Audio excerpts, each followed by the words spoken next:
ሰላም ጤና ይስጥልኝ። ይህ በጉለሌ ክፍለ ከተማ ኮሙኒኬሽን ጽህፈት ቤት በየሳምንቱ እየተዘጋጀ የሚቀርብላችሁ ሳምንታዊ አበይ ዜናዎች ናቸው። ከዜናዎቹ ጋር እልፊዮስ በትረ ነኝ። አብራችሁን ቆዩ።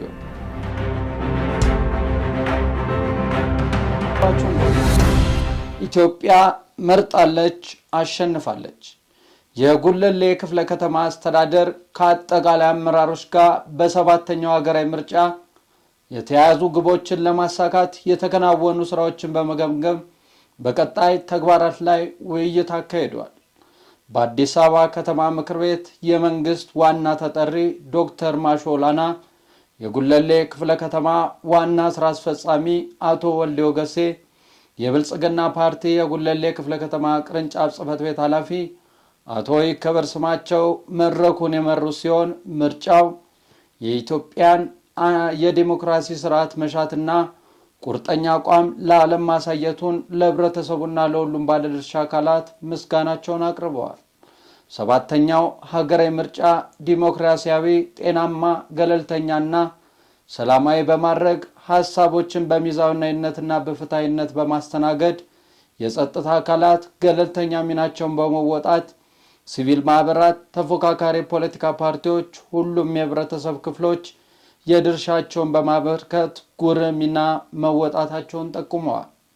በቀጣይ ከነበሩ ጥንካሬዎች በመማር ጉድለቶችን በማረም ሁሉንም አቅሞች በማስተባበር በአገልጋይነት መንፈስ እርካታውን በማሳደግ የህዝባችንን ጥያቄዎች በመመለስ ብርቱ ርብርብ እንደሚደረግ የጋራ መግባባት ፈጥረዋል።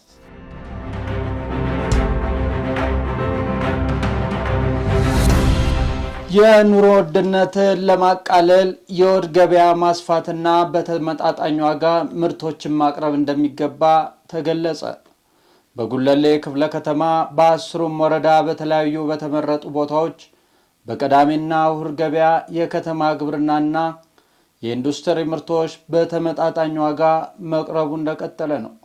በክፍለ ከተማው የኑሮ ውድነት ጫናውን ለማረጋጋት በ10ሩም ወረዳ የወድ ገበያ ስፍራዎችን ተቋቁመው ህብረተሰቡ ሚዛናዊ በሆነ ዋጋ አስፈላጊ ምርቶችን እንዲገበያይ እየተደረገ ይገኛል።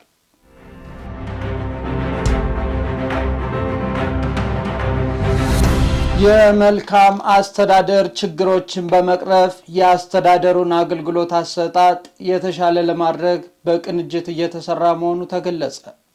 የጉለሌ ክፍለ ከተማ ኮሙኒኬሽን ጽህፈት ቤት በተሰጠው አዋጅ መመሪያ መሰረት የማህበረሰቡን የመልካም አስተዳደር ችግሮች ለመቅረፍ ከተለያዩ የመንግስት አስፈጻሚ ተቋማት ጋር የንጠያቅ መድረክ አካሂዷል። የክፍለ ከተማ ኮሙኒኬሽን ጽህፈት ቤት ከጉለሌ ክፍለ ከተማ ንብረት አስተዳደር ጽህፈት ቤትና ጽዳት አስተዳደር ጽህፈት ቤት ጋር በመቀናጀት በተለያዩ ጊዜያት የንጠያቅ መድረክ ያካሄደ ሲሆን በንጠያቅ መድረኩ ላይ የተገኙ የጉለሌ ክፍለ ከተማ ኮሙኒኬሽን ጽህፈት ቤት ኃላፊ ወይዘሮ ሰርካለም ተፈሪ እንደተናገሩት ጽህፈት ቤቱ አስተዳደሩ እያከናወናቸው የሚገኙ ተግባራትን ትክክለኛ መረጃዎችን በተለያዩ የሚዲያ አማራጮች ለህብረተሰቡ ተደራሽ በማድረግ ተቋሙ በተሰጠው አዋጅ መመሪያ መሰረት እንደ ድልድይ በማገልገል የመልካም አስተዳደር ችግሮችን በመቅረፍና የህብረተሰቡን ተጠቃሚነት በማረጋገጥ ዙሪያ እየሰራ መሆኑን ተናግረዋል።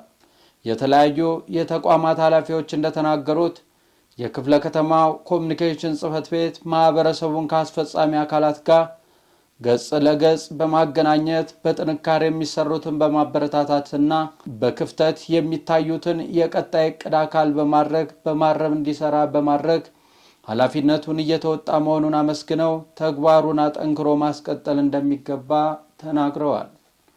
የንጠያቅ መድረክ ተሳታፊዎች መድረኩ በማህበረሰቡና በመንግስት ሴክተር ተቋማት መካከል ያለውን አሰራር ለማስተካከል የሚነሱ ጥያቄዎችን ምላሽ ለመስጠትና የተሰራውን ለማጠናከር ምቹ ሁኔታን የፈጠረ የነዋሪውን ሁለንተናዊ ተጠቃሚነት የሚረጋገጥበት አንዱ ስልት በመሆኑ የኮሙኒኬሽን ተቋም አጠናክሮ በመሄድ እንዳለበት አስተያየታቸውን ሰጥተዋል።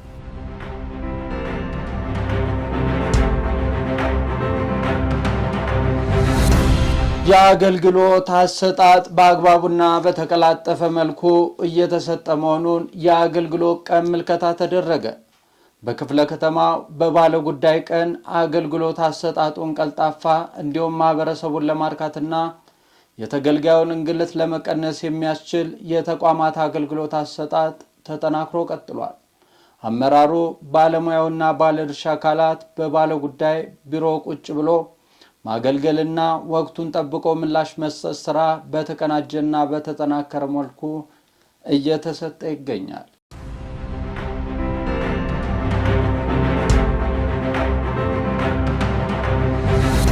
ሳምንታዊ አበይት ዜናዎቻችን ይህንን ይመስሉ ነበር።